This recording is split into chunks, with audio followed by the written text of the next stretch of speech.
Donc rebonjour à tous, je suis Charline Lemarchand, je suis business developer, manager, directrice commerciale sur une partie de l'Europe, sur le côté français. Voilà, il est 15h30 chez moi et j'espère que vous allez passer un bon moment sur ce webinaire. Voilà. Alors, qu'allons-nous voir ensemble? Nous verrons dans un premier temps le contexte de la digitalisation pour la RH et nous dirons quelques mots sur notre solution Zerfor avant de vous montrer en image à quoi ressemble Zerfor sur le thème de la RH. Voilà. Pourquoi est-ce que les entreprises adoptent la digitalisation et la gestion de l'information? Si vous êtes là aujourd'hui sur ce webinaire, c'est que vous avez déjà une idée. Voilà, mais je vais essayer de ne pas être trop redondante. La gestion de l'information automatisée et la digitalisation présentent énormément de bénéfices pour les entreprises. Le bénéfice majeur, ça va être le gain d'efficacité pour l'ensemble de l'organisation, la fluidité des flux, les échanges, on évite les silos, on échange les redondances, on évite les pièces jointes de mail, on évite les relances. Voilà, parce que tout ça, ça prend énormément de temps aux collaborateurs.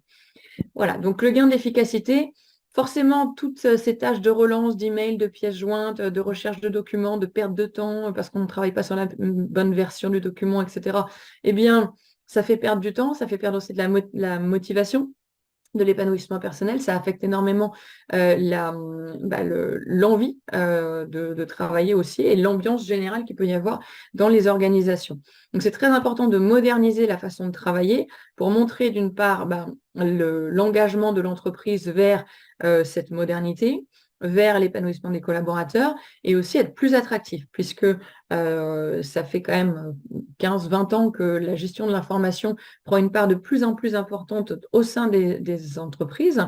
Et il y a des entreprises qui sont nées avec cet ADN et avec la digitalisation des flux directement dans leur mode opératoire. Donc, c'est très important pour une entreprise plus historique, plus traditionnelle, de montrer qu'il y a une volonté d'évoluer vers des process plus digitalisés, plus automatisés et plus modernes, de façon à rester attractif. Ensuite, le dernier point qui n'est pas des moindres, c'est la conformité aux réglementations. Quand on parle de RH, on parle surtout au RGPD. Le RGPD en Europe, c'est le règlement général sur la protection des données, donc les données personnelles, donc vraiment les données personnelles et les données confidentielles liées à la RH sont au cœur de cette réglementation-là. Et il y a partout dans le monde des réglementations similaires sur la protection des données personnelles. On a aussi en France quelque chose qu'on appelle le QVCT, donc la qualité de vie au travail. Donc ça qui permet aux entreprises de prouver qu'il y a des choses qui sont en place pour la qualité de vie au travail, avec des formulaires de sondage, des audits, des stats, etc. Donc Zerfor peut aussi aider dans ce domaine-là. Et puis bien sûr tout ce qui est ISO avec les procédures 9001, etc. Donc, la réglementation est aussi l'un des enjeux majeurs de la digitalisation. La digitalisation et le cloud, ou plutôt la sécurité, c'est une priorité, on voit, dans les investissements des entreprises, notamment avec le RGPD depuis 2018. Donc, qui a poussé les entreprises à centraliser les informations et mieux suivre l'accès aux données personnelles. Et puis, la recrudescence et surtout l'augmentation vraiment importante et significative des ransomware, donc des virus qui atteint énormément la sécurité des données stratégiques des entreprises avec un cryptage généralisé tant sur les documents RH que sur tout le reste des documents d'ailleurs de l'entreprise. Et puis, bien sûr, ce qui a vraiment motivé de façon considérable et mondiale et rapide la digitalisation, l'automatisation des processus, l'accès à distance des documents, etc., c'est bien sûr quelque chose qu'on a tous connu, c'est la crise sanitaire avec le Covid qui a changé le paradigme de travail et qui a fait que beaucoup de gens ont commencé à travailler à distance. Donc, du jour au lendemain, il a fallu avoir une fluidité dans les opérations, même sans avoir les personnes sur place dans les bureaux. Il y a aussi quelque chose qui a beaucoup changé sur ces dernières années, c'est que les entreprises, il y a 10-15 ans, ne se souciaient pas vraiment d'avoir des documents éparpillés partout dans les boîtes variées sur le réseau ou sur les PC perso de chacun. mais cette prise de conscience est arrivée de plus en plus là, et il y a une vraie volonté des entreprises à reprendre le contrôle de leurs données stratégiques et à réaliser en fait que les documents appartiennent à l'entreprise et que ça peut être très grave, très problématique de perdre des documents stratégiques qui se trouvaient sur des PC perso, dans des boîtes de messagerie personnelles ou voilà, professionnelles, mais auxquelles on perd accès quand la personne s'en va, ou sur des fichiers de réseau qui ne sont pas forcément sécurisés. Voilà. Et donc de ne pas savoir qui a accès aux documents, qui l'a transféré en pièce jointe, où est-ce qu'elle est partie, qui a pu ouvrir cette pièce jointe-là, et donc perdre totalement le contrôle et l'accès et le suivi de ces documents. Voilà, donc si on fait un petit focus sur les réglementations liées aux données personnelles, donc notamment le RGPD, le RGPD donc, a de nombreuses exigences sur la façon dont on va collecter, stocker et utiliser les informations personnelles. Donc, on doit d'abord identifier les données. De quoi s'agit-il? On doit les stocker de façon sécurisée, pérenniser, authentifier, garantir l'intégrité des documents. Donc, sécuriser l'accès des données personnelles. S'adapter aux exigences de transparence des données, c'est donc qui a eu accès à cette information-là, combien de temps, etc. Donc voilà, avoir ces notions de console, d'audit et de traçabilité. Et puis de pouvoir détecter et signaler les failles liées à la sécurité des données personnelles. Donc si quelqu'un envoie une pièce jointe avec un fichier avec toutes les données personnelles des collaborateurs, eh bien ça c'est une faille qu'il faut déclarer. Donc en France par exemple ça s'appelle la CNIL. C'est une entité, un organisme auquel on doit déclarer cette faille de sécurité. Et puis, quelque chose qui est interne à l'entreprise, c'est la formation des employés avec de la documentation à faire signer, comme des chartes. Et ça, Césaire ne peut rien y faire, mais c'est une obligation des entreprises. Donc voilà, ça c'est un petit focus. Ce n'est pas voilà, ce n'est pas une blague, puisque beaucoup d'entreprises en Europe ont eu beaucoup de sanctions, mais c'est quelque chose voilà, qui prend de plus en plus d'ampleur à travers le monde et qui est pris de façon vraiment très sérieuse. Donc, quelques mots sur Zerfor. Donc, Zerfor, qui sommes-nous? Nous sommes une solution de gestion électronique de documents développée par la société éponyme Zerfor Corporation, qui a vu le jour en 92, qui est possédée partiellement à 49% par Canon depuis 2008, donc on fait partie du groupe Canon. On a des centaines de milliers d'utilisateurs dans le monde, vraiment comme vous pouvez voir sur la petite carte qui est grisée en transparence derrière. On a des compétences aussi de suivi projet, d'implémentation, de support pour Zerfor aussi à travers le monde, si il y en a certains qui ont des multinationales ou avec des filiales ou des échanges avec d'autres partenaires. Voilà.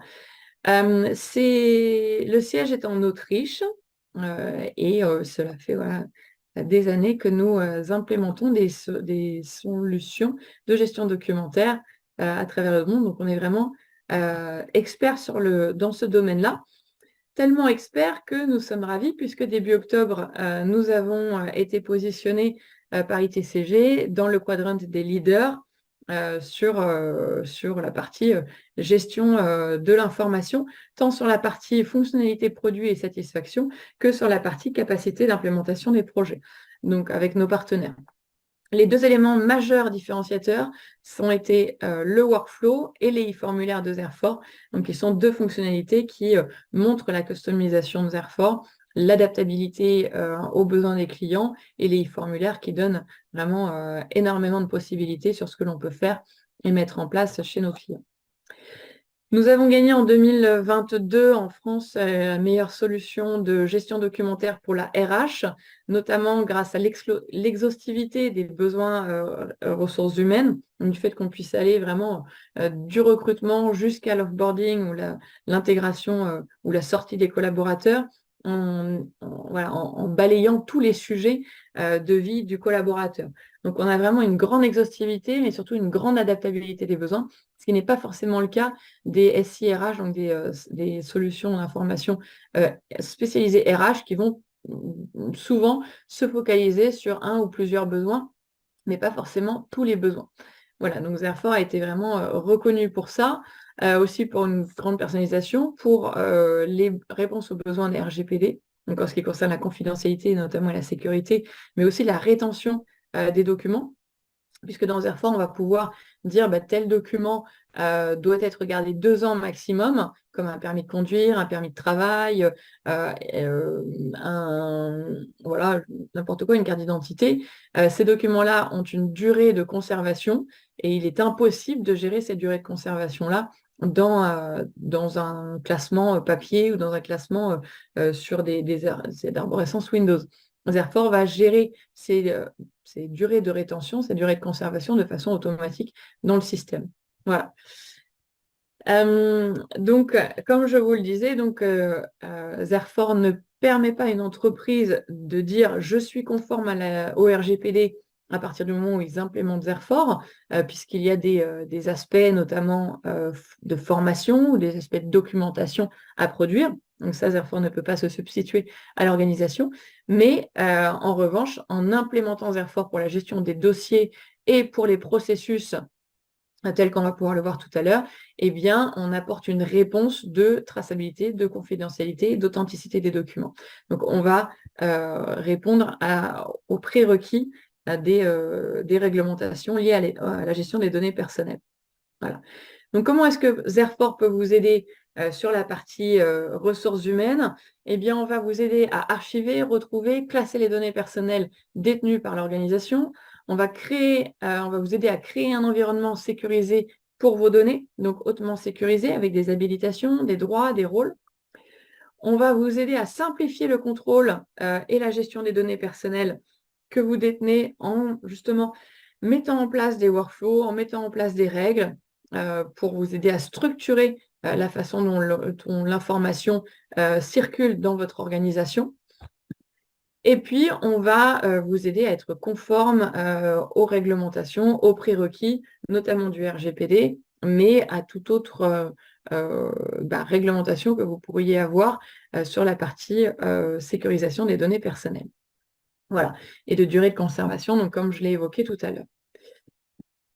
Donc, qu'est-ce qu'on va pouvoir faire aussi sur la partie mise en œuvre de la sécurité? Donc, il y a des paramètres de sécurité avancés. Donc, on a une granularité vraiment très fine au niveau de la sécurité, avec, comme je le disais, avec des rôles, avec des habilitations. On va pouvoir mettre en place un espace de haute sécurité dans Zerfor, donc avec vraiment des gestions, des habilitations différentes. On va pouvoir limiter les autorisations d'affichage des documents, bien évidemment, des tâches, mais aussi de certains champs d'index, donc des mots-clés qui permettent de retrouver le document, et on peut avoir caché certains mots-clés si nous n'avons pas les droits de visualiser ces mots-clés-là. Ça peut être, je ne sais pas,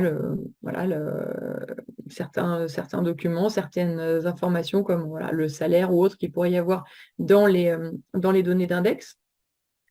Il peut y avoir aussi des rapports de sécurité dans Zerfor, donc dans la console, on va pouvoir savoir qui a accédé à quel document et qui est-ce qui a fait quelles actions.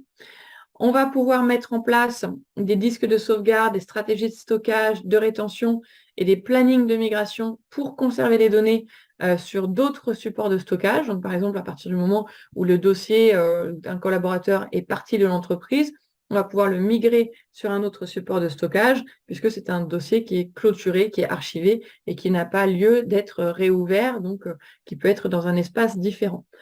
Et puis, comme je vous le disais, on peut définir une durée de conservation en fonction du type de document, donc ce qui permet vraiment d'être beaucoup plus efficace et conforme par rapport à la durée de conservation de certains documents clés. On va pouvoir mettre en place des processus et des plans d'action, donc stocker de la documentation, des dossiers clients ou autres avec des paramètres de sécurité. On va pouvoir, et on a automatiquement des processus mis à disposition pour la gestion des DAS. Donc les DAS, c'est les demandes d'accès des sujets. C'est très propre au RGPD. Mais c'est quelqu'un qui va envoyer une demande pour dire je veux récupérer toutes mes données personnelles. Donc par exemple, je veux récupérer mon dossier RH et toutes mes informations de mon dossier RH. Voilà, ces demandes-là doivent être gérées dans un temps imparti. Et donc le workflow de Zerfor permet de s'assurer que l'on est dans les clous pour respecter les délais. Et puis, on va pouvoir aussi faire des déclarations de failles. Donc ça, on a 72 heures pour les déclarer à la CNIL, par exemple, en France, pour dire, ça y est, il y a eu une faille de sécurité, voilà, je la déclare. Et donc, on a un e-formulaire avec un processus qui vous est livré pour ça. Voilà, on va pouvoir afficher dans les workflows des données nécessaires au traitement pour cacher certaines informations confidentielles. Donc ça, c'est aussi une fonctionnalité qui a été améliorée lors de la V30, c'est-à-dire la version qui est arrivée là en octobre, avec la possibilité d'être dynamique sur les champs que je cache ou que j'affiche en fonction du workflow. Voilà. Je vais pouvoir avoir des rapports d'audit pour savoir qui a accédé à quel document et quoi. Et je vais pouvoir aussi sensibiliser les utilisateurs à vérifier leurs propres accès Airfort pour qu'ils puissent savoir si leur identité a été usurpée. Ça aussi, c'est une fonctionnalité V30. Voilà.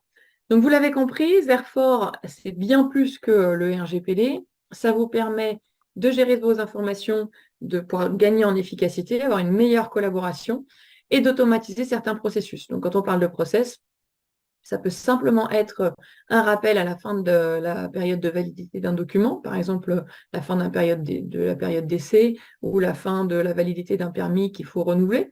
Donc ça, c'est extrêmement simple, mais ça peut aussi être des processus beaucoup plus personnalisés, beaucoup plus complexes, sur lesquels nous pouvons vous accompagner, mais plutôt sur un mode projet.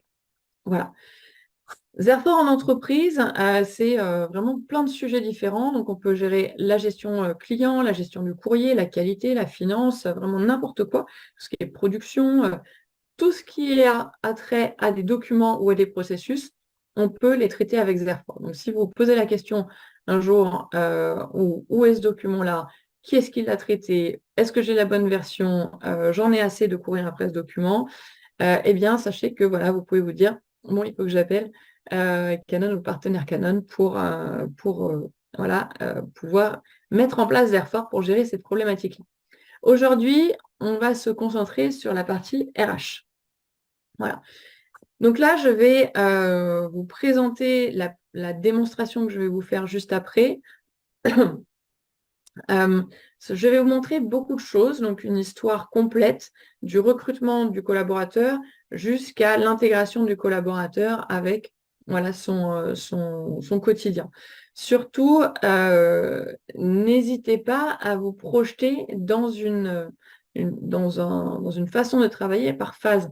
Il faut voir ça comme des pièces de puzzle et de se dire, bon, bah, moi, ce qui m'intéresse, c'est par exemple juste tel aspect ou tel aspect ou tel aspect. On ne sait pas parce que je vous montre tout ce que l'on peut faire, ou une grande partie, parce que je ne sais clairement pas tout, mais une partie de ce qu'on peut faire, que vous êtes obligé de tout mettre en place. Pas du tout, hein. Il faut vraiment choisir ce qui est le plus pertinent pour vous. Donc, on va d'abord voir la partie recrutement, donc avec la partie CV, Job Application. Donc, je vais remplir une candidature et la traçabilité du CV avec la traçabilité sur les entretiens. Ensuite, nous allons voir la partie intégration avec la notion de complétude de dossier, avec la partie signature électronique de documents et donc de rappel voilà, qu'il peut y avoir sur tous les acteurs qui sont impliqués dans l'intégration des collaborateurs.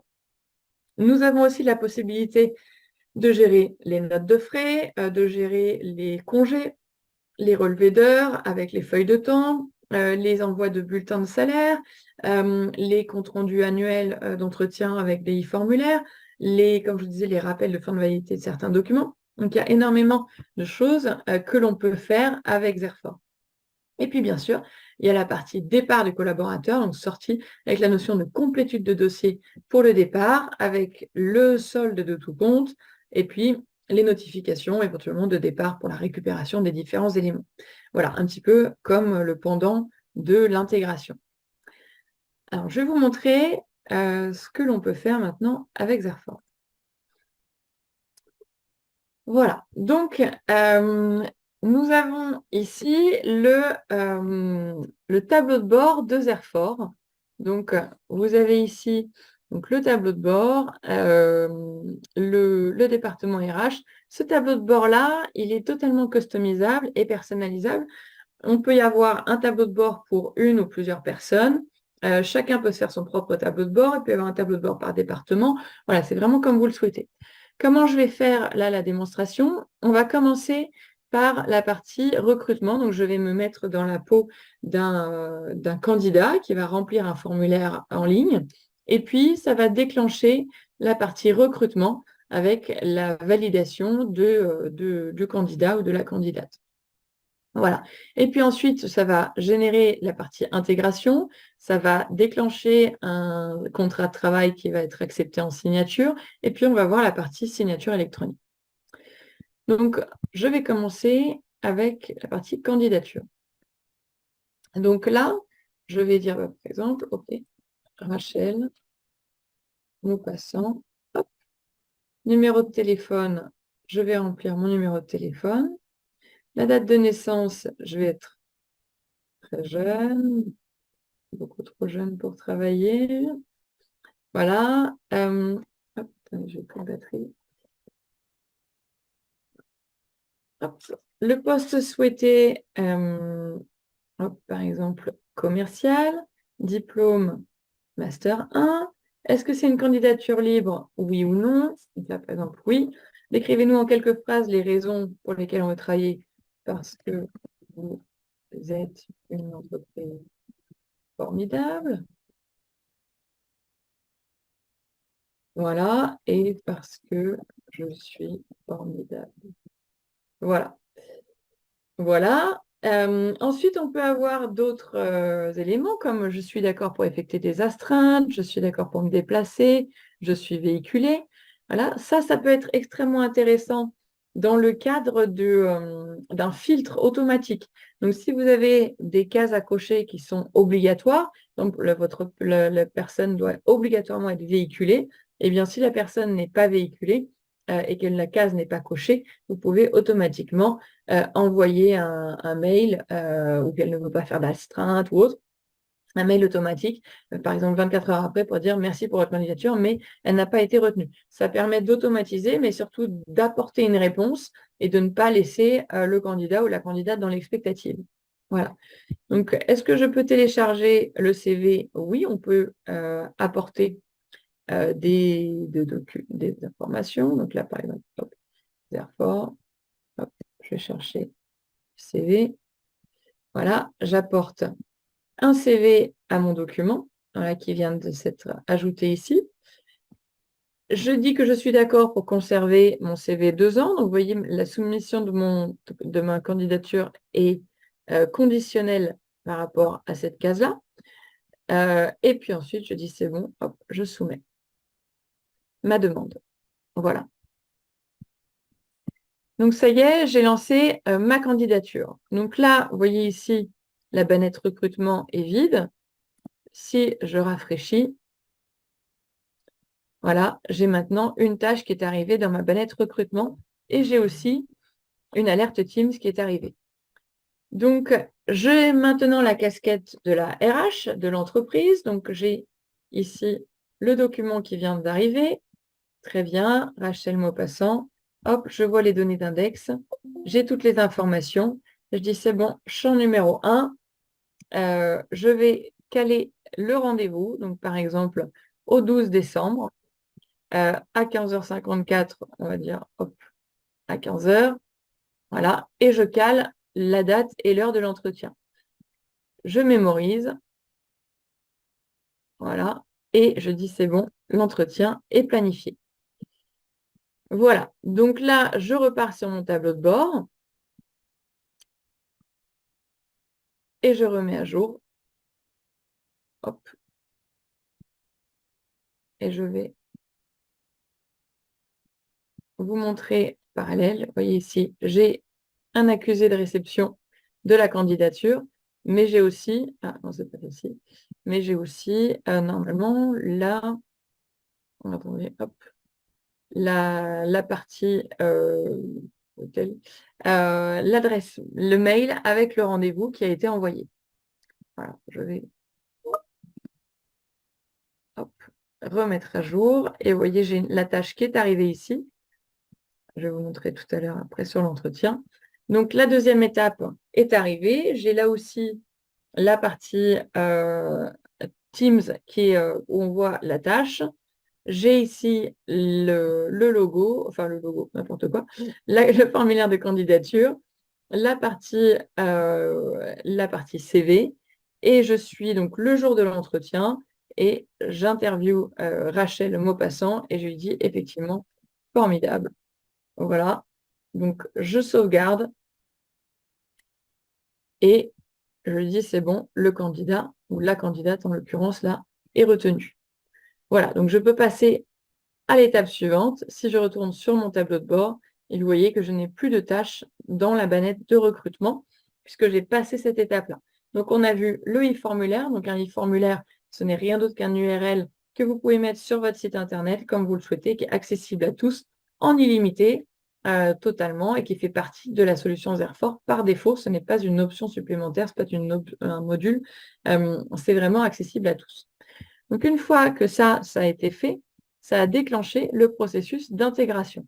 Donc déjà, je voulais déjà partager avec vous, vous voyez ici ce mail-là, comme je vous le disais tout à l'heure, donc entretien avec notre entreprise, merci pour votre candidature, et nous avons ici la candidature et le document ICS pour dire oui, c'est bon, je mets l'entretien dans mon agenda. Voilà, il me suffit simplement de valider et le rendez-vous d'entretien est intégré dans mon calendrier. Voilà. Ensuite, nous avons la partie intégration. Donc, la partie intégration, donc un nouveau collaborateur vient d'être recruté. Là, j'ai encore la casquette RH, dire merci de préparer l'intégration de la collaboratrice Rachel Maupassant. Donc, à la RH, je reçois ça, j'ouvre ce formulaire-là, j'ai toutes les informations qui sont déjà pré-remplies ici. La fonction dans l'entreprise, je lui dis, c'est commercial. La date d'entrée, c'est le 19 décembre. Est-ce que je veux créer un contrat? Oui. Est-ce qu'il y a une fin de période d'essai? Oui, c'est le 27 décembre, par exemple. Je veux un contrat, c'est un CDI, donc un contrat à durée indéterminée, donc un contrat permanent. Le nom du signateur interne, c'est Charline Lemarchand. Voilà. Le supérieur hiérarchique, c'est Charline Lemarchand.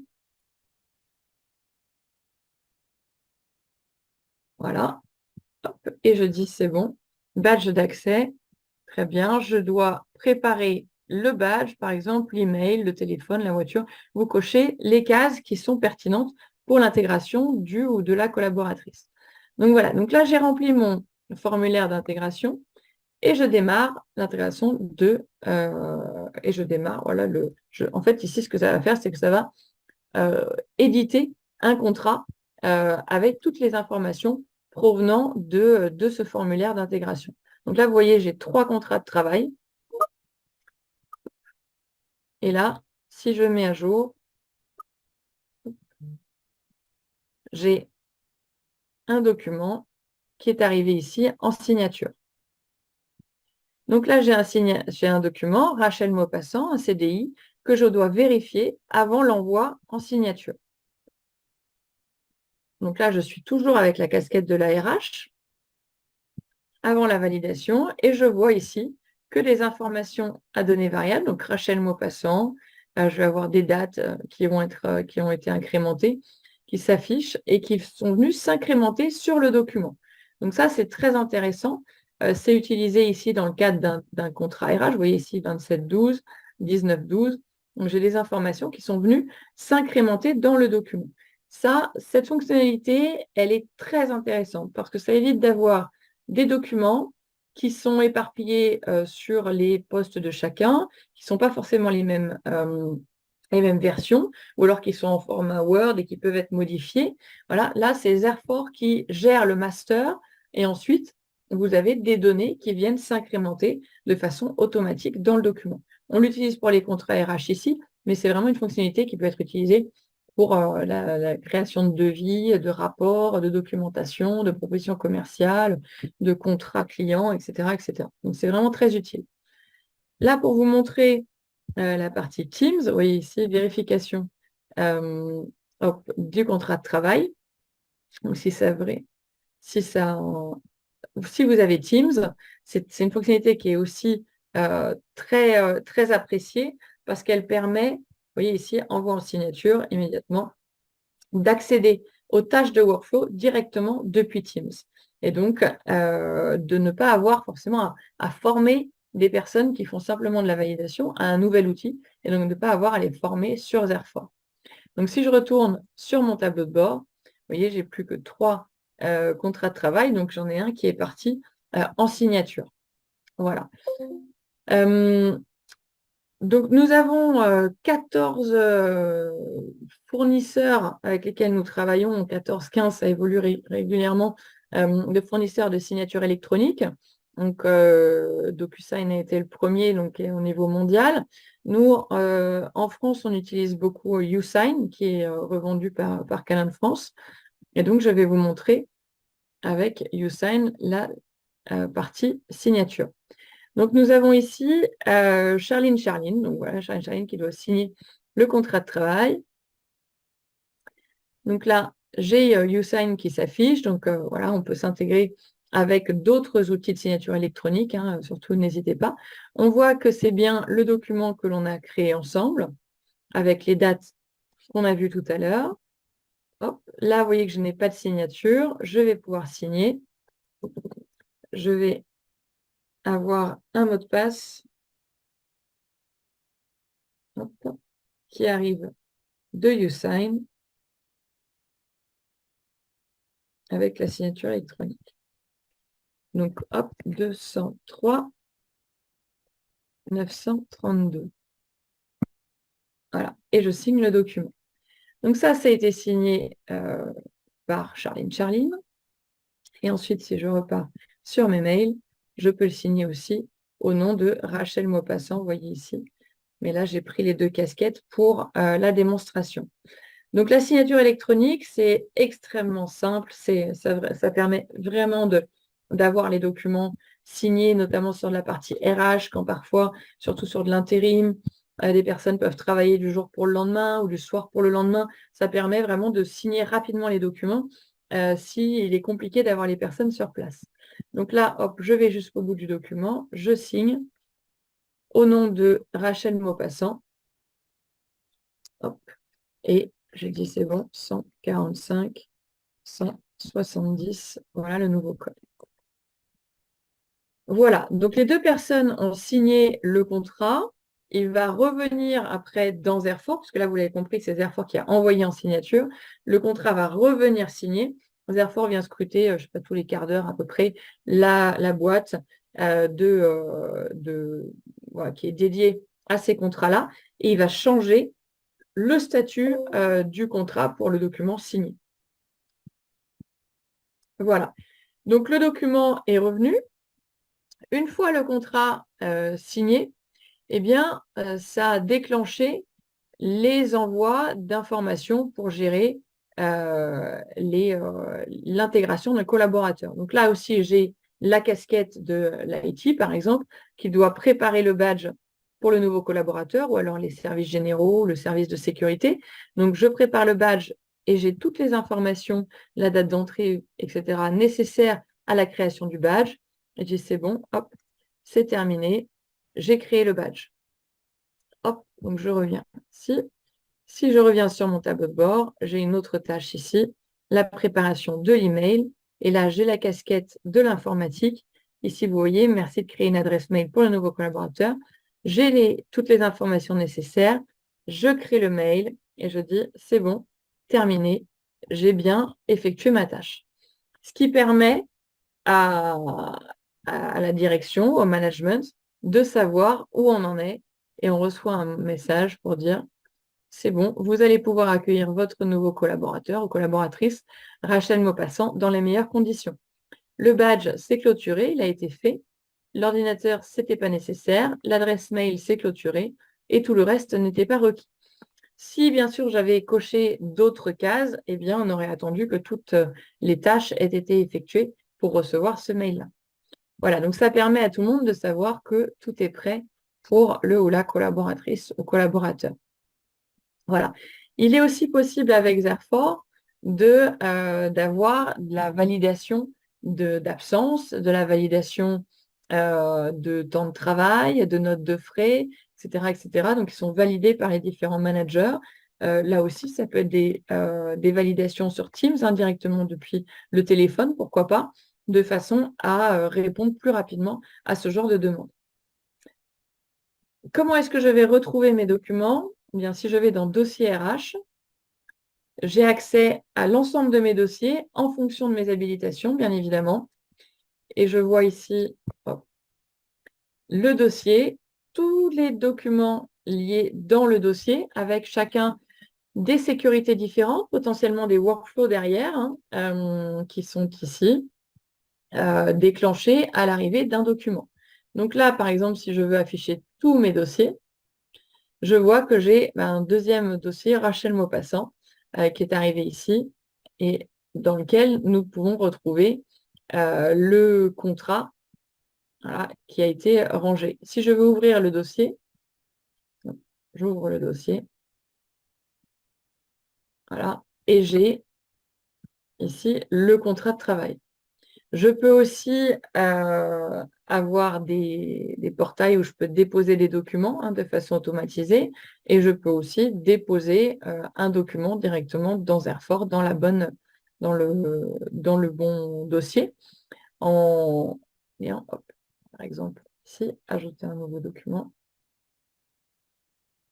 Et je vais pouvoir donc ajouter donc, un nouveau dossier ou un nouveau document à mon dossier collaborateur. Voilà, je suis un petit peu prise par le temps. Donc, voilà, le gros avantage de ça, c'est que vous n'êtes pas obligé de créer un nouveau dossier pour chaque collaborateur à chaque fois. Therefore, crée automatiquement le dossier avec le matricule et va ranger les documents au bon endroit en fonction du parcours que vous lui avez donné. Voilà, donc ça, c'est très intéressant. Et ensuite, pour retrouver les informations, là, je suis dans le dossier, donc j'ai accès directement au dossier de Rachel avec ses documents. Mais si je retourne sur mes dossiers et que je veux rechercher un contrat, eh bien, je peux soit rentrer un texte ici et rechercher dans le corps du texte, soit afficher tous les éléments ici, donc tous les dossiers, tous les contrats, et dire bah, je recherche tout ce qui contient Sylvia, par exemple. Voilà, et je vais retrouver le contrat de travail de Sylvia. Ou alors, je peux tout afficher et par exemple, avoir un filtre pour dire, ben voilà, je veux récupérer tous mes CDI, par exemple. Voilà, et donc j'ai que mes CDI, donc mes contrats permanents, qui s'affichent. Voilà, et je peux combiner les différents filtres si j'en ai besoin.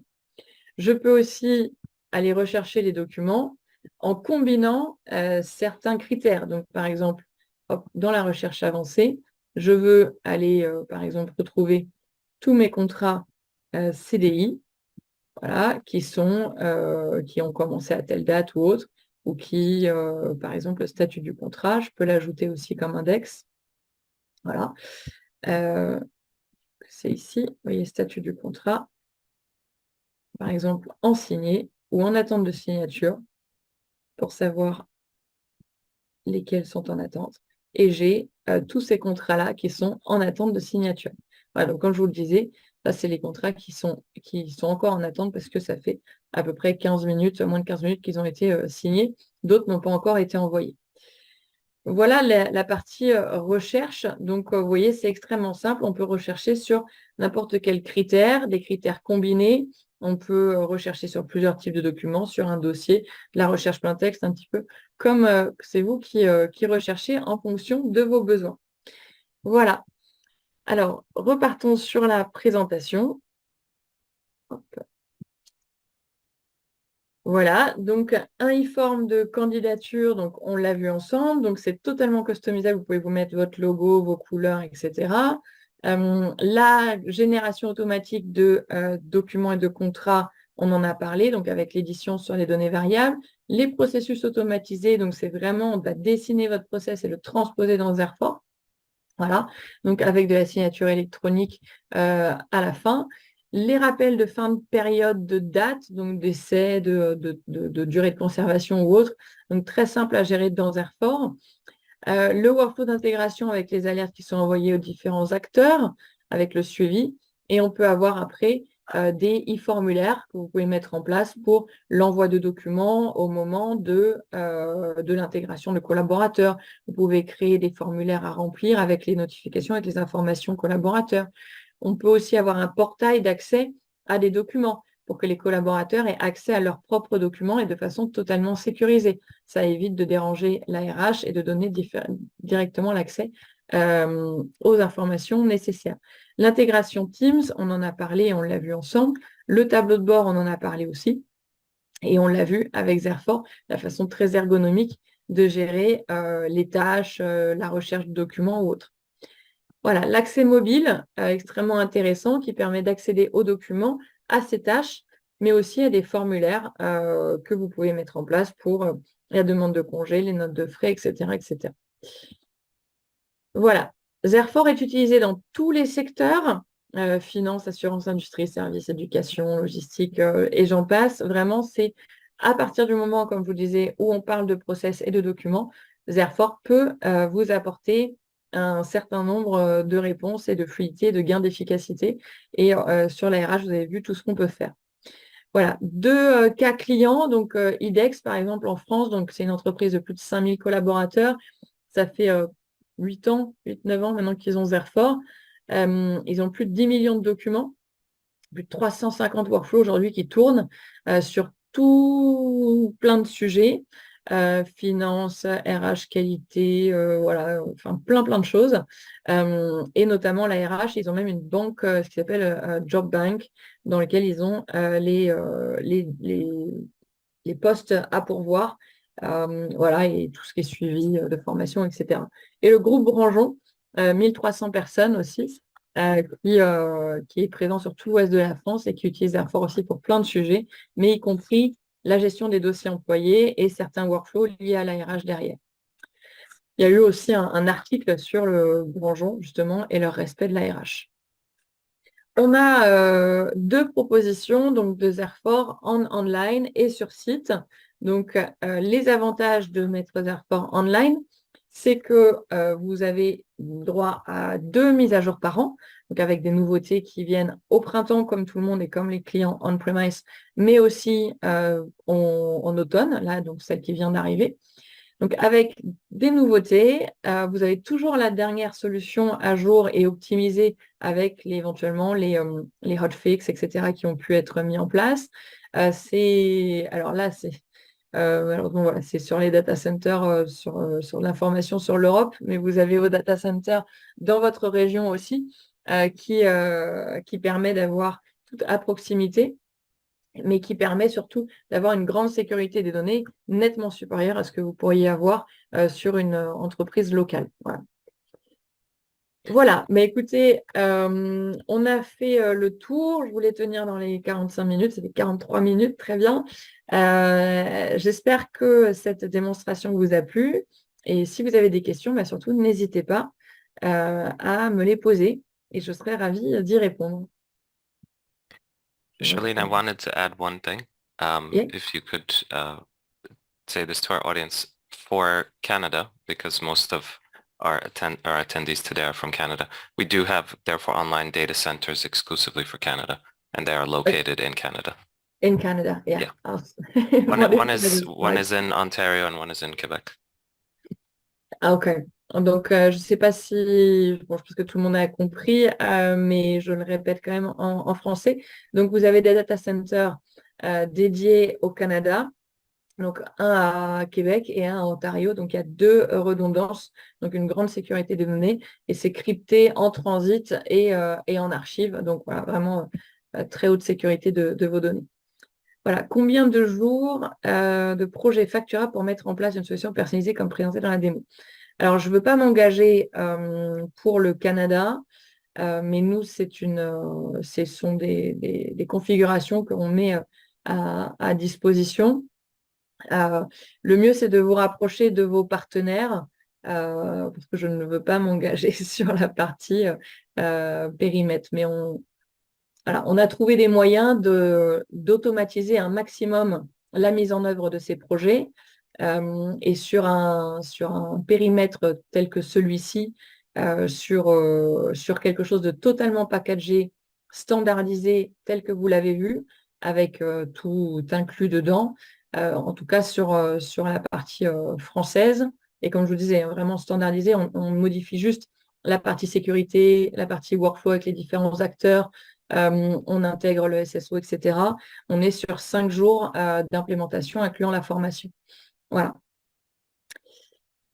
mais c'est du standard. Et après, comme je vous le disais, Zaforce est totalement customisable et personnalisable. Donc, l'idée, c'est aussi d'évoluer. Mais comme je le répète, c'est très, très important. Vous avez vu beaucoup de choses. Je vous préconise vraiment de commencer sur quelque chose de très précis et de dire, bah, voilà, nous, on veut commencer d'abord par la partie intégration et alerte et notification aux différents acteurs de l'intégration parce que c'est là où le bas blesse et on est constamment en train de relancer. Quand on a des collaborateurs qui arrivent, eh bien, rien n'est prêt. Voilà, donc si ça, c'est votre problématique majeure, on peut commencer par ça et activer seulement cette partie-là. Si pour vous, c'est le suivi des entretiens parce que voilà, il faut une traçabilité, pas de problème, bah, vous pouvez commencer par ça, etc., etc. Il y a vraiment, si c'est juste la partie note de frais ou demande de congé, voilà, eh bien aussi, on peut commencer par quelque chose de très, très simple et de montrer les bénéfices de Zerfor, montrer tout ce que ça peut apporter. Et puis après, c'est un voyage vers la digitalisation, l'automatisation des process, voilà, qui est enclenché et les utilisateurs apprécient tellement ce gain d'efficacité qu'en général, ça va tout seul. Voilà.